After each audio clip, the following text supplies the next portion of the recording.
Bonsoir. Dans ce nouveau débrief, après la Guinée et le Gabon, voici la République de Sao Tomé et Principe et celle de Centrafrique qui ouvre des consulats à l'Ayoun. Les ouvertures se succèdent et Dakhla et l'Ayoun deviennent un haut lieu d'une intense activité culturelle, économique et sportive.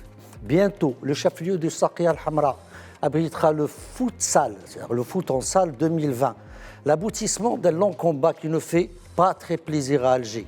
Le pouvoir algérien se démène dans tous les sens et crie à la violation du droit international, alors que la violation, la vraie, est dans l'admission en 1984 d'une entité fantoche, la dite race d'Alua, sans qu'elle réunisse les conditions édictées et requises par la Charte de l'Union.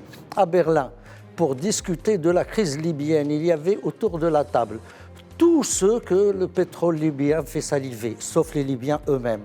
Absents des débats et de la photo de famille, ils poursuivent leur bras de fer sur le terrain. Berlin, échec, semi-échec ou succès pour ceux qui veulent se partager le pactole libyen.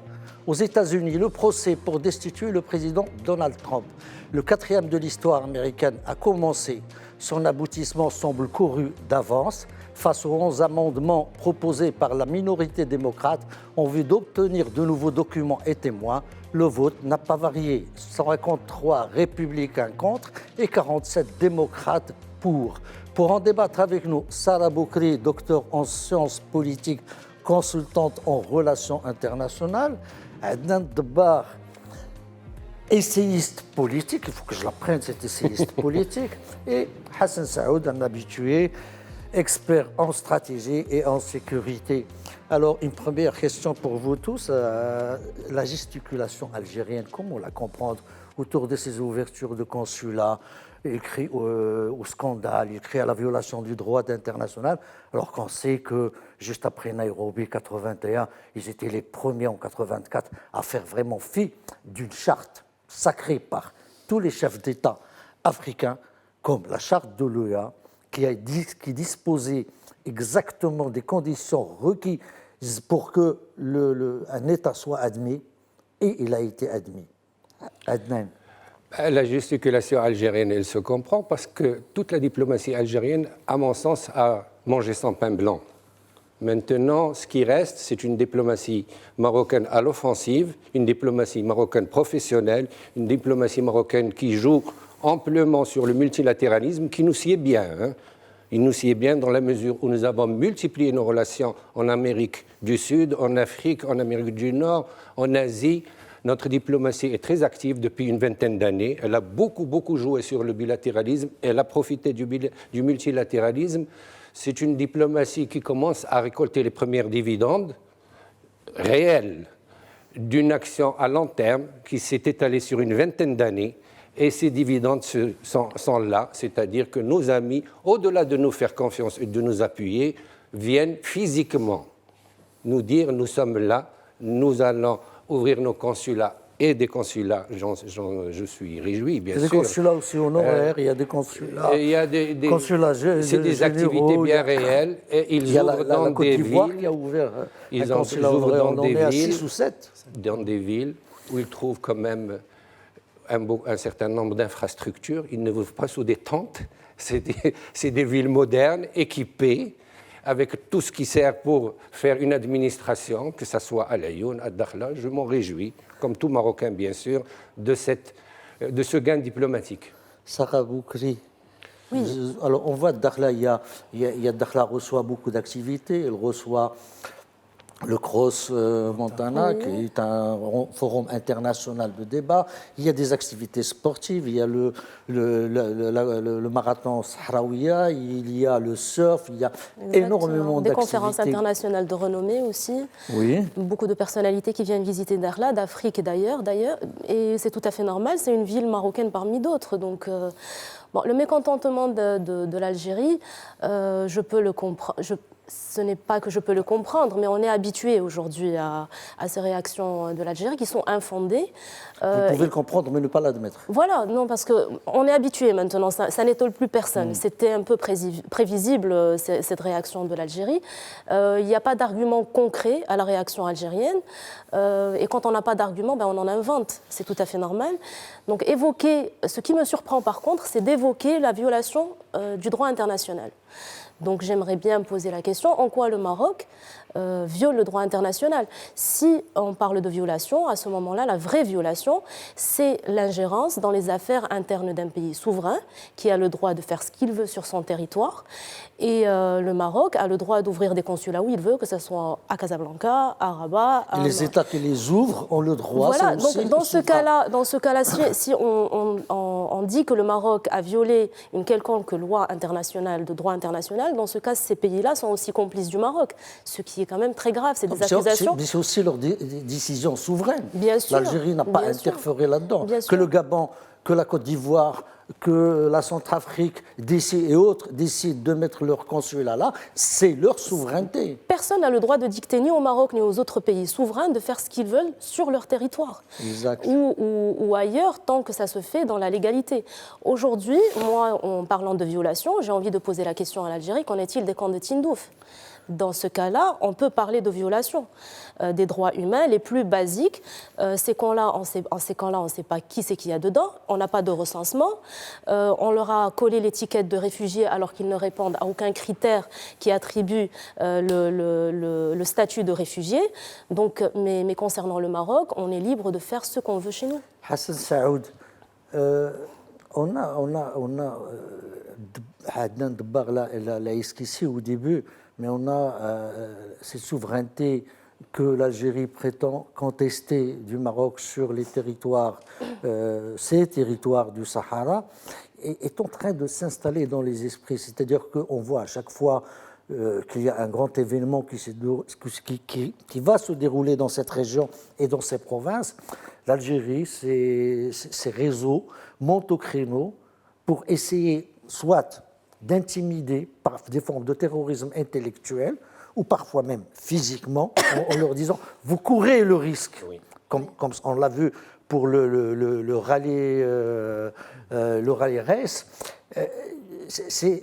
Vous expliquez comment vous voyez cette évolution. Je vais vous dire d'abord que cette soi-disant Seconde République algérienne, elle avait annoncé la couleur en ce qui concerne notre pays. Il faut rappeler, comme vous l'avez tous dit, que l'installation de représentation diplomatique relève de la souveraineté des États. Et celui qui le conteste, ce ne sont que des gesticulations. Et les éléments de langage, moi c'est ça qui a attiré mon attention, les éléments de langage de l'Algérie sont redondants. Et je pense qu'ils ne convainquent plus personne. Mais ce qui est encore plus touchant, c'est la réaction du Front Polisario. Il a parlé d'États microscopiques. Vous vous rendez compte ? C'est-à-dire que ceux qui ont installé les consulats sont des États microscopiques. La Côte d'Ivoire.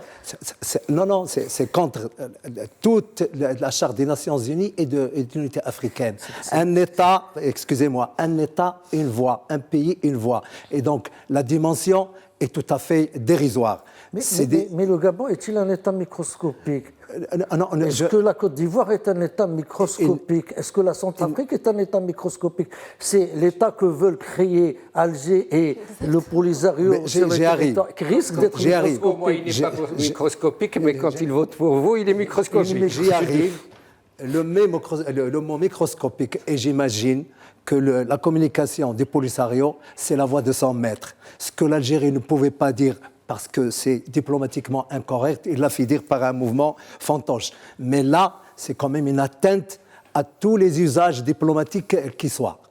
Et le Maroc accepte des consulats sur le Sahara marocain.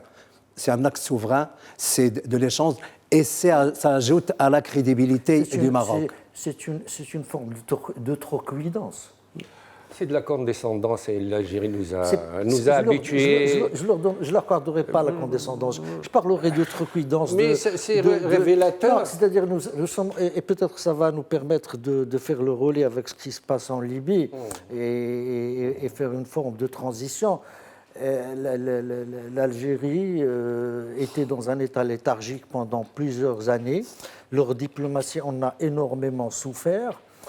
Et ils ont eu un vaste mouvement populaire qui continue, qu'ils ont essayé de contenir, de contourner, de détourner par mille et une façons. Et aujourd'hui, ils essayent de revigorer cette diplomatie en disant l'Algérie est là, avec sa virilité malvenue et déplacée, on va dire même machiste. On va dire machiste. Sauf qu'entre-temps, le monde a évolué, le monde a changé. La bipolarité qui était l'Union soviétique, non seulement s'est ancrée, mais il est en train de donner à une nouvelle multipolarité au niveau international. Comment comprendre cette diplomatie ? C'est un réveil un peu tardif. Elle a été un petit peu sonnée par la situation. Elle a beaucoup reculé et maintenant elle se réveille. Elle a un petit peu les vieux réflexes qu'elle a, que le colonel a bien voulu, la redondance. Même le lexique est le même, parce que quand je vous dis qu'elle a mangé son pain blanc, si vous analysez ceux qui ont soutenu le Polisario au début, essentiellement c'est des pays d'Amérique latine et d'Afrique. Oui. Ce ne sont pas des pays européens et asiatiques. Ce ne sont pas les. Sauf ceux de l'Europe de l'Est. Oui, non, il y a une exception notoire. La Corée du Nord. La Corée du Nord, pardon. C'est pour des raisons. Si vous me permettez, je souhaite terminer mon idée. Soviétique. Je souhaite terminer mon idée. Il y a une exception notoire, la Corée du Nord. Hein. Il faut le noter. Elle a reconnu le Polisario assez tôt. C'est bien, ça. C'est une belle référence. C'est votre côté perfide. Non, du tout. C'est une belle référence. C'est votre côté. Maintenant, le discours tiers-mondiste, c'est un petit peu éculé. C'est un discours qui ne marche plus. Le Maroc l'a compris. Il n'est peut-être pas éculé le côté tiers-mondiste, mais le tiers-mondisme tel qu'il a été vécu dans les années 60, 70, 80, il est éculé, c'est vrai. Mais l'aspiration des pays de la sphère sud, pour utiliser un terme consacré, est toujours là. Alors, Sarah... Écoutez, l'hostilité algérienne envers le Maroc ne date pas d'hier. C'est une hostilité qui est à peu près depuis l'indépendance de l'Algérie. Et puis, depuis que le Maroc a récupéré ses terres du Sahara. Aujourd'hui, on peut dire, avec un peu de recul, que l'Algérie a toujours souffert d'une crise au niveau social, économique, politique, etc. Elle est passée par différentes phases de crise. Et tous les pays, et ça c'est connu en relations internationales, quand elles sont en situation de crise, on cherche toujours l'ennemi externe. L'ennemi extérieur à qui on va faire supporter tous nos maux. Vous savez que la conséquence de ce que vous dites, ça veut dire que l'Algérie a toujours été en crise intérieure. Quelque part, en crise identitaire. Quelque part, non, mais c'est vrai.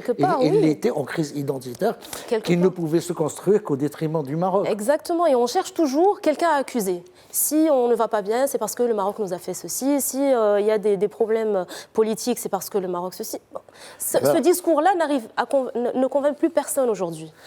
Et c'est pour ça qu'on assiste aujourd'hui à de plus en plus de pays qui retirent leur reconnaissance de la pseudo-race, qui ont une prise de conscience, parce que personne ne peut rejeter les arguments présentés par le Maroc, parce que ce sont des arguments logiques. Aujourd'hui, on a une situation qui fait que le Maroc il est dans une démarche de construction, alors que l'Algérie reste encore sur cette position un peu de confrontation et j'ai envie de dire, entre guillemets, sur une logique de déconstruction. Le discours de Sa Majesté le roi Mohamed VI en 2018, qui était très clair et qui a vraiment apporté cette main tendue envers l'Algérie. Moi, aujourd'hui, j'ai envie de dire aux Algériens, prenez cette main tendue et construisons ensemble l'avenir de tout le Maghreb. Il y a tellement de choses à faire ensemble. Enfin, ce n'est plus le moment des disparités, mais c'est le moment de rester unis. Des rassemblements. Exactement. Et ça, le monde entier l'a compris. Oui, mais seulement, effectivement, le nouveau président l'a dit dans son discours, et il veut le rassemblement, mais en même temps dans l'émiettement du Maroc. Écoutez, moi je vais essayer de compléter l'intervention de Madame.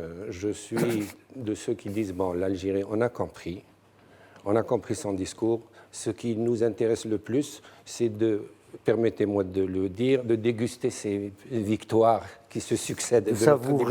De savourer ces victoires. Et de, non, si vous me permettez, d'essayer de me projeter vers l'avenir. Oui. Vous l'avez signalé au début. Nous avons maintenant nos provinces méridionales qui se développent, qui acceptent de voir les choses au mieux, et tant mieux. Et nous sommes ensuite dans une logique de développement, de rendre ces provinces des provinces développées qui vont servir de hub commercial avec l'Afrique. Il y a un port qui va se construire à Dakhla. Je ne vais pas citer toutes les réalisations, mais c'est important de souligner. Ça a le mot de la fin sur ce thème, pardon. Il y a la réalité diplomatique. C'est celle qu'on observe. Il y a deux réalités aujourd'hui, diplomatique et du terrain.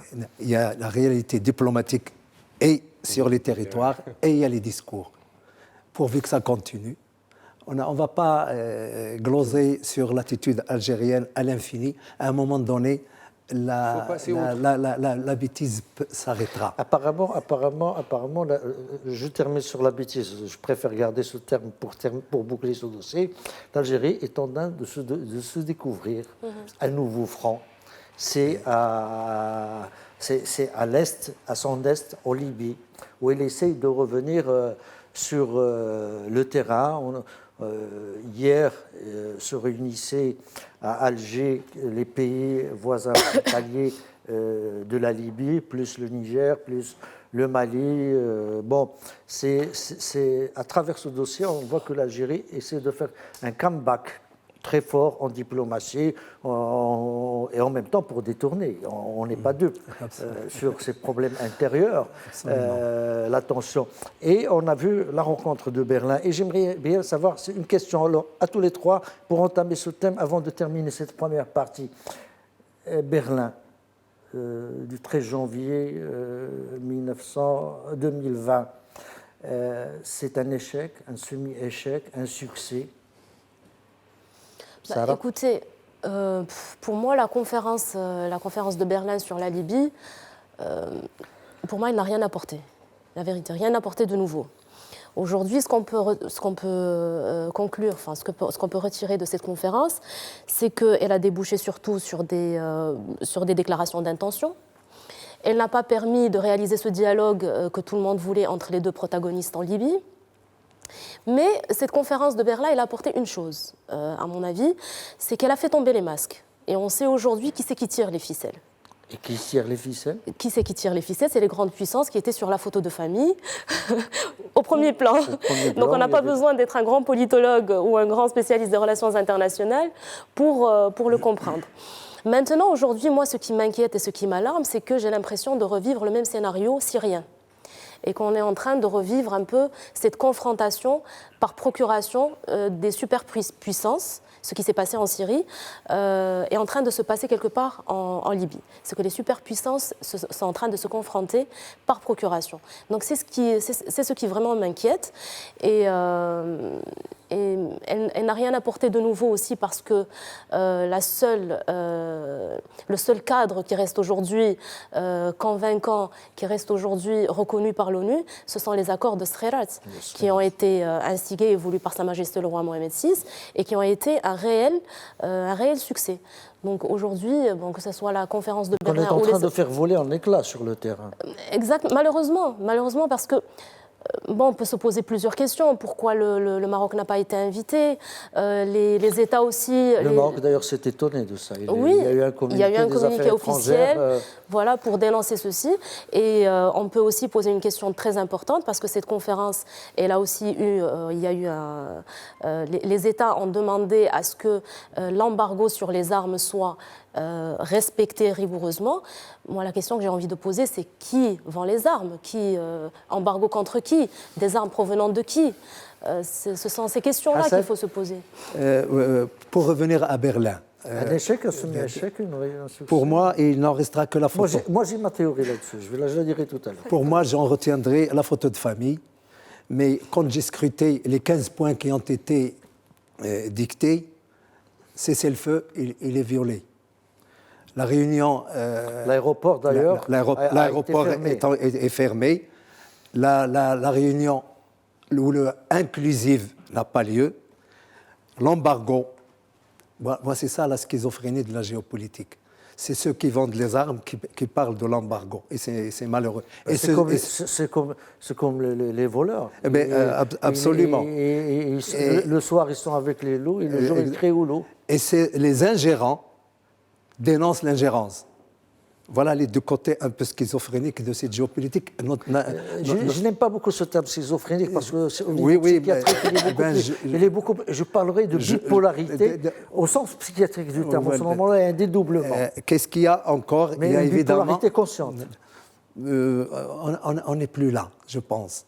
Et il y a cette fameuse motion qui parle du 5+5, c'est-à-dire la commission militaire qui se réunirait probablement à Genève, où il y aurait 5 militaires du GNA et 5 militaires de la partie Haftar. Donc il y a à peu près 15 points qui sont l'idée. L'ouverture des infrastructures et des ports d'exportation du pétrole parce qu'il impacte toute la... Et quand vous les regardez, vous voyez que plus de la moitié sont réalisables en l'état. Vient évidemment, dans la foulée, cette réunion ministérielle d'Alger pour le voisinage. Vous avez parlé des pays, mais le voisinage en termes modernes est inclusif.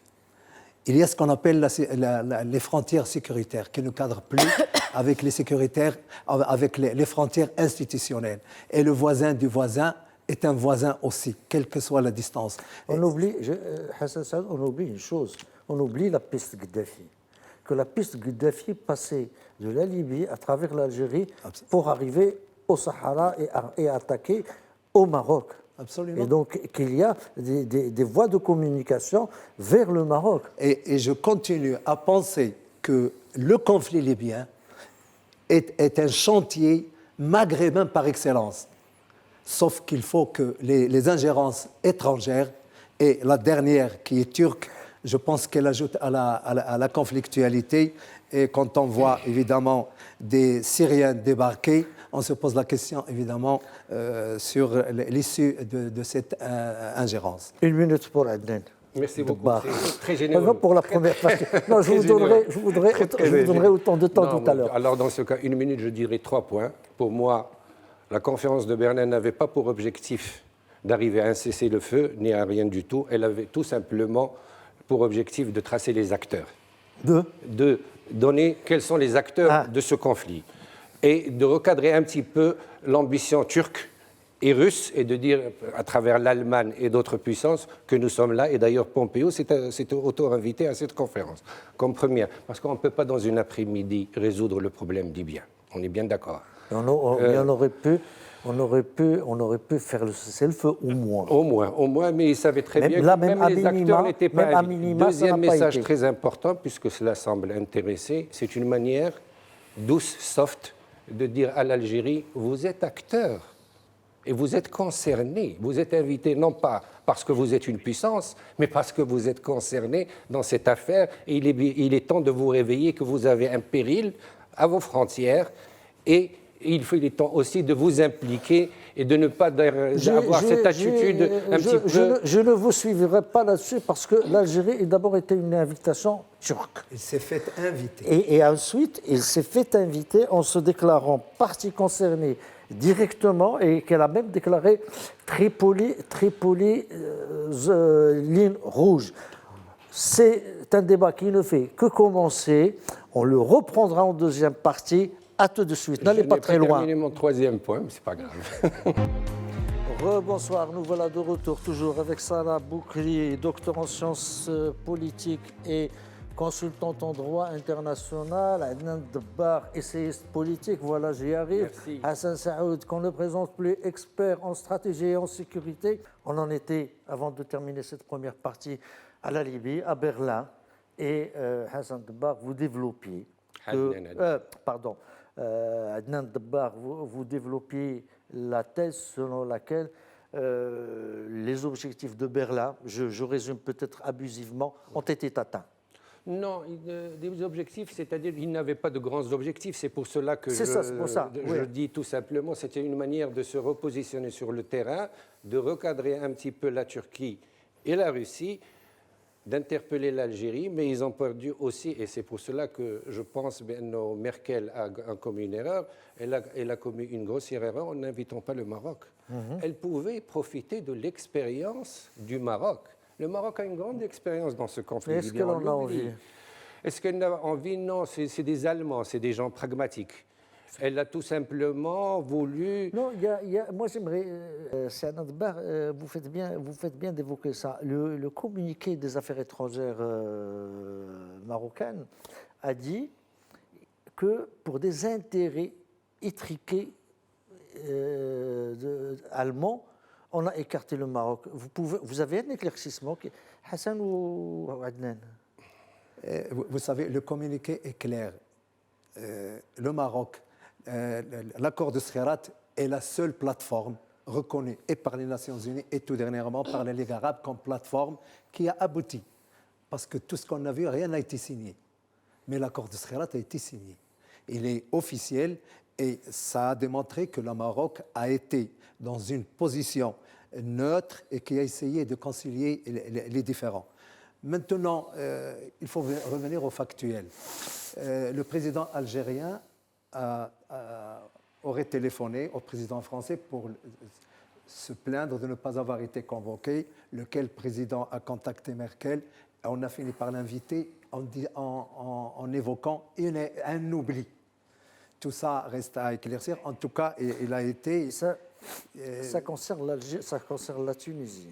Non, la Tunisie qui a été invitée en retard et qui a décliné. Et qui a décliné. Mais le président algérien, franchement, s'est fait inviter à Berlin. Est-ce que tout ce qui a été dit a atteint les objectifs? Ben non. On a parlé de démantèlement des milices. Il faut attendre. Il y en a partout. Et ça, c'est important, parce que vous démantelez les milices, ça veut dire que vous êtes en phase de construire une armée nationale. Rien de tout ça. Et donc, moi, je pense que plutôt c'est la Turquie, la réaction de la Turquie a fait que l'Europe s'est sentie marginalisée. D'ailleurs, elle était absente réellement. Et c'est un réveil européen pour dire à la Turquie et à la Russie, nous sommes là, nous sommes des voisins. C'est l'arrivée de la Turquie sur le terrain qui a changé la donne. Qui a changé la donne. Et, évidemment. Donc, au départ, ça les a arrangés, situation de ni paix ni guerre, d'un État failli. Voilà. Sarah. Oui, concernant la relation du Maroc avec la Libye en général et avec la crise libyenne en particulier, moi je trouve que l'intérêt du Maroc pour la crise libyenne, il est tout à fait logique. Il est tout à fait logique. Pourquoi? Parce que, un petit rappel historique, depuis 1984, où Kadhafi, il était venu au Maroc dans une visite officielle. L'Union arabo-africaine. Et on a appelé cette visite comme étant une visite de réconciliation. Oui. Depuis ce moment-là, il y a eu des relations qui sont devenues normalisées avec Tripoli. Et même le Maroc est devenu plus proche de la Libye que les pays frontaliers comme la Tunisie ou l'Algérie. Donc, depuis l'enclenchement de la crise libyenne, le Maroc s'est intéressé tout naturellement, sans aucun calcul géopolitique, au sort de la Libye et au sort de la population libyenne. Donc, cet intérêt qui est vide de tout intérêt géopolitique, comme je vous l'avais dit, a donné lieu à une attitude qu'on peut louer, qui est très louable. C'est une démarche qui est très louable qu'a adoptée le Maroc. C'est une démarche de neutralité.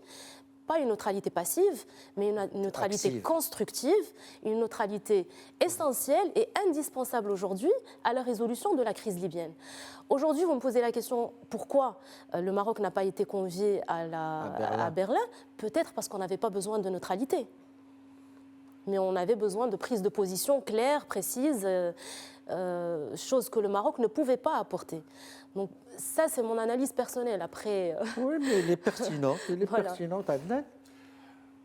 Moi, je pars du principe que une fois que merci beaucoup, pour les gens qui l'auraient oublié.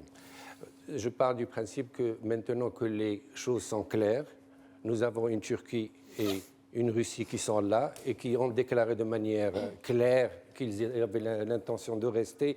Même la Russie a dit qu'elle voulait faire de la Libye une plate-bande pouvant lui servir à son expansion africaine. C'est une déclaration, donc ce n'est pas de quelque chose qui est un petit peu farfelu. On peut la formuler autrement, ils veulent faire un hub. Un hub, oui, un petit peu plus moderne.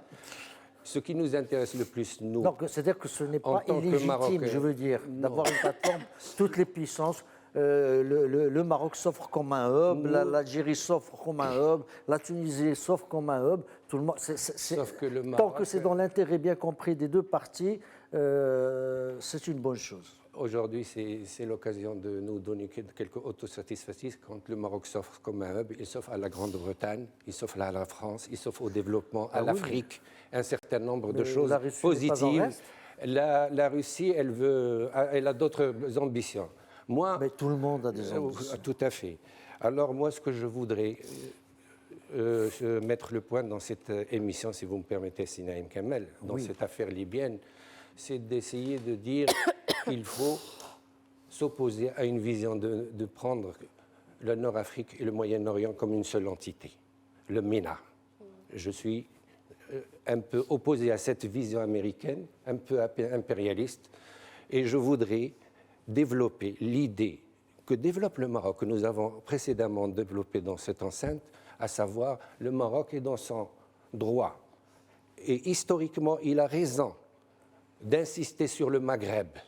Il faut qu'il y ait deux entités. Il y a le Maghreb et le Moyen-Orient. Nous n'avons pas les mêmes problèmes, nous n'avons pas la même histoire. Nous sommes en droit de réclamer notre unité en tant que Maghreb et maintenant, plus que jamais, notre diplomatie, que moi, je pense, elle a eu tout à fait raison d'opter pour la verticalité, c'est-à-dire d'aller de l'Europe vers l'Afrique. C'est un des grands gains de notre diplomatie et que nous devons à Hassan Dollah.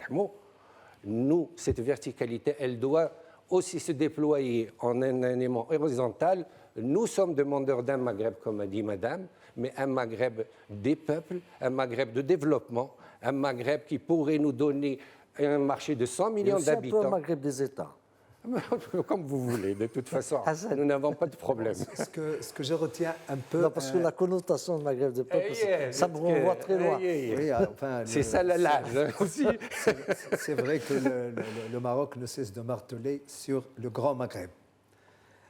Si on revient aux deux réunions, Berlin-Alger, elles ont un dénominateur commun, c'est l'absence des belligérants essentiels. Et tout le monde peut discuter à la place de ceux qui sont concernés. Je pense que ça va être des non-événements.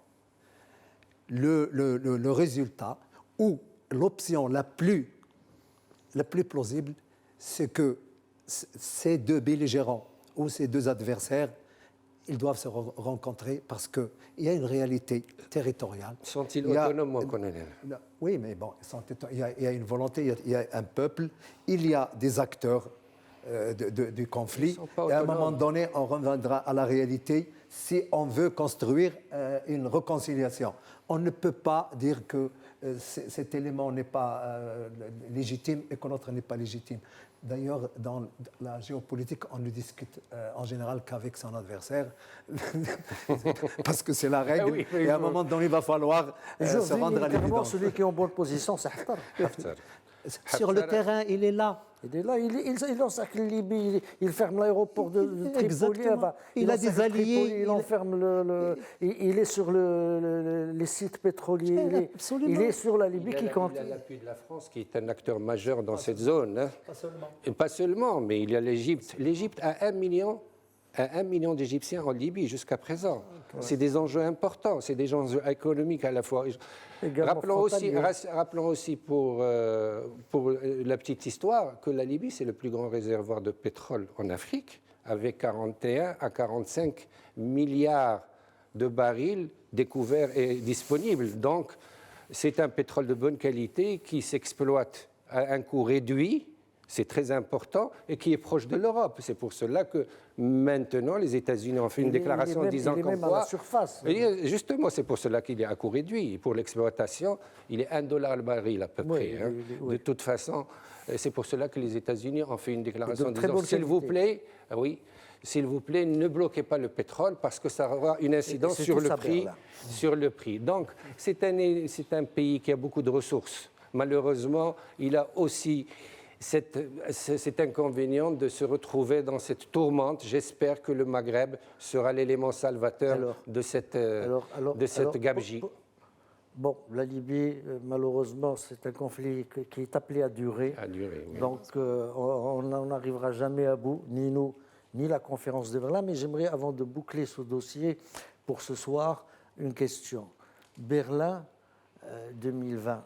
Ça ne vous rappelle pas un peu Berlin 1884 Avec l'Empire ottoman. Avec l'Empire ottoman, avec à peu près les mêmes protagonistes et le menu frottant tout autour, avec l'absence de l'Afrique. Là, c'est l'absence des protagonistes de la Libye. Oui, ça rappelle beaucoup. Au niveau de la symbolique, ils auraient dû faire gaffe, parce qu'ils auraient déplacé au moins la ville. Ça connote de quelque chose de très mauvais. Alors c'est pour ça, moi, je vous disais tout à l'heure que j'ai mon point de vue. Il est sommaire, il est simpliste, il est naïf, ce que vous voulez, mais je crois que la conférence de Berlin, voilà, on veut que la Libye reste un État failli, qu'il ne se reconstruise pas, comme on l'a fait un peu partout, comme on est en train de le faire un peu partout, comme ça risque de se faire prochainement en Algérie, mais seulement on veut que l'État failli se fasse sans répercussion sur la production et l'exportation du pétrole. Et c'est tout ça pour moi Berlin. Oui, c'est un seul mot. L'Algérie a été invitée. Elle endosse une grande responsabilité historique aussi en cas d'échec. Pourquoi ? Parce qu'elle peut, en ayant une attitude positive dans la zone, contribuer à la construction du Grand Maghreb. C'est de sa responsabilité. Parce qu'on boucle le dossier là. Je dirais que par rapport à la Libye, la réunion des Émirats arabes unis, échec, Paris, échec, Palerme, échec, Berlin, échec, et certainement Algérie n'échappera pas à la règle, et c'est dommage. Et il faut que les adversaires dialoguent. Mais apparemment, ils n'ont pas envie de dialoguer.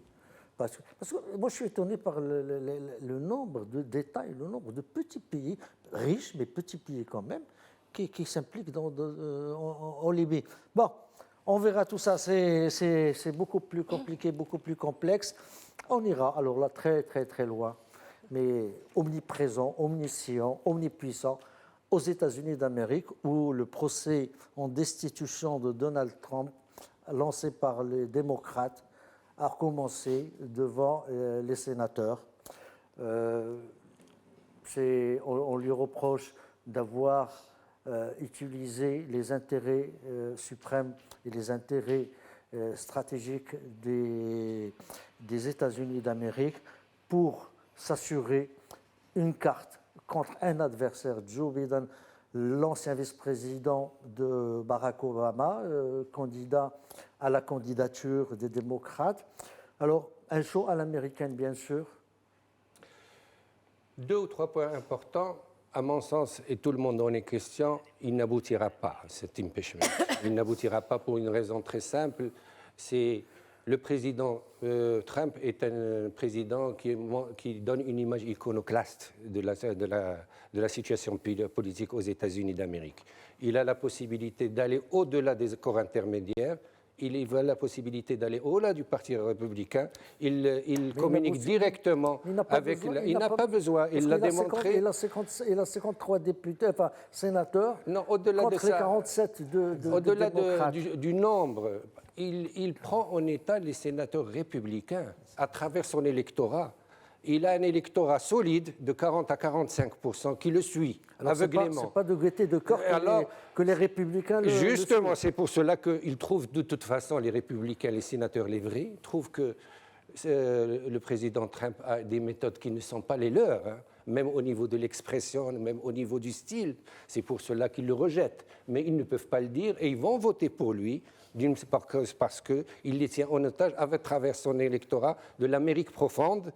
C'est, je dirais, de toute façon, même Pelosi, la responsable démocrate, sait pertinemment qu'elle n'arrivera à rien à travers. Mais elle l'a fait pour la gloire. Elle était obligée, pour l'histoire, de dire il faut arrêter cette déferlante Trump qui nous vient de je ne sais où. C'est-à-dire que les démocrates, je crois, jouent l'opinion publique également à travers le procès. Pour l'histoire. Non, pas pour l'histoire seulement. Ils essaient, ils ont ils ont besoin de 67 sénateurs. Vous vouliez que 2 minutes pour ça. Mais c'est l'intérêt de l'échange. Donc, non, ce que je veux dire quand même, les démocrates veulent instrumentaliser ce procès pour essayer justement de fragiliser cette image iconoclaste de Trump auprès de l'opinion publique, pour essayer un peu d'éroder son électorat. Hassan Saoud. Il faut revenir un peu à l'essentiel. C'est de Baradi que c'est un procès qui n'aboutira pas. C'est un procès qui aboutira, sauf que le président sera acquitté. Donc c'est un procès qui va aboutir. Non, parce que... qui va aboutir, c'est sûr. Non, il va aboutir, parce que c'est le jugement qui est important. Il est lancé par la Chambre des représentants. Il arrive devant le Sénat. Hier, on a assisté à l'encadrement de la procédure. 11 amendements ont été présentés par les démocrates pour faire venir des témoins comme l'ancien conseiller à la sécurité John Bolton, comme le chef de l'administration de la Maison-Blanche, également. Le directeur de cabinet. Bolton et bien d'autres. Des enregistrements, tout ça a été débouté. Donc, elle a été encadrée et on a assisté à une passe d'armes entre le sénateur républicain et le démocrate. Et puis, évidemment, Adam Schiff a fait un réquisitoire en tant que procureur en chef, parce que c'est un jugement, même s'il est politique, c'est un jugement. Eh bien, on entame, ils ont droit... On va entendre Joe Starr, comment c'est que l'avocat qui avait instruit contre Clinton. Oui, c'est lui la défense d'aujourd'hui, il est dans l'autre camp, qui est aujourd'hui la défense de Donald Trump. Alors Mueller. Non, pas Mueller. Non, c'est pas Mueller. Je vais vous dire son nom. Mais c'est un procès dont on connaît l'issue, et vous avez tout à fait raison. Le président sera acquitté et il a eu la chance d'aller à Davos pour respirer, parce que... Oui, mais il est en train de parader à Davos sur ce procès. Absolument. Non, je disais, par rapport à ce que vous avez dit, il se délecte de montrer sa puissance et sa mainmise sur le camp républicain. Aujourd'hui, ce qu'on sait de ce procès-là, c'est que Trump est poursuivi pour deux chefs. Enfin, il y a 2 chefs d'accusation qui sont retenus contre lui, c'est abus de pouvoir et entrave à la bonne marche du Congrès. Le premier jour du procès, il a été surtout destiné à un peu établir les règles du jeu. Donc aujourd'hui, on sait qu'il y aura 3 jours de débat. Il y a eu 3 jours 8 pour les démocrates, 3 jours de 8 heures, voilà, pour pour un camp comme pour l'autre. l'autre. C'est 24 heures en tout. Voilà. Et puis, on sait aussi qu'aujourd'hui, on assiste un peu à une confrontation électorale avant les élections. On est à 10 mois des élections, donc les uns un peu accusent les autres. Les démocrates accusent les républicains d'avoir truqué les preuves au niveau du Sénat. Les autres les accusent de leur côté d'avoir truqué au niveau de la Chambre des représentants. Donc on assiste un peu à cette rivalité. On est dans une superproduction américaine. Très superproduction américaine. Alors, la démocratie américaine, je retiens ce mot parce que j'y reviendrai. Hassan Saoud. Il y a un élément quand même qu'il faut retenir. Il va être le 3e président de l'histoire des États-Unis à avoir fait l'objet de l'impeachment. Et ça, on ne peut pas Nixon l'oublier. Aussi a failli faire l'objet, et on le compte parmi les gens sur lesquels s'est engagée la procédure d'empêchement. Sauf que lui, quand il a vu qu'il avait perdu, il a démissionné et donc a fait arrêter la procédure. Exactement. Et généralement, la divergence, c'est qu'il y a eu quatre présidents. On a Andrew Johnson, il était président en 1868. Alors lui, pour violation d'une loi fédérale, tenez-vous, lors du limogeage de son secrétaire à la guerre. C'est juste pour un limogeage, un chef d'État, un président à haute maison, a été dissuadé. Alors après, on a eu Nixon à cause de Watergate et de l'affaire de l'espionnage contre les démocrates. Il a été démissionné, mais on imagine qu'il y a eu, et ceux qui ont vu le film, les hommes du président, la gorge profonde et tout ce qui s'était fait tout autour, donc toute une grande manipulation. Bill Clinton, pour une question de bonnes mœurs, avec Monica Lewinsky. Et lui, il s'est livré à une contrition. Oui, il s'est livré à une contrition publique et il a été acquitté. Et puis aujourd'hui, Trump, oui, Adnan voulait dire quelque chose. Je voulais simplement dire qui arrêtera cette déferlante Trump, malheureusement, parce qu'apparemment, l'issue, comme dit le colonel, est connue, parce qu'il lui faut 67 sénateurs. Il lui faut 53. 67 pour la destitution, oui, 67 il n'y a pas sénateurs pour la destitution, ils n'y arriveront pas. Il se positionne comme quelqu'un qui a raison, avec des manières pas très courtoises vis-à-vis de son camp et vis-à-vis de ses adversaires.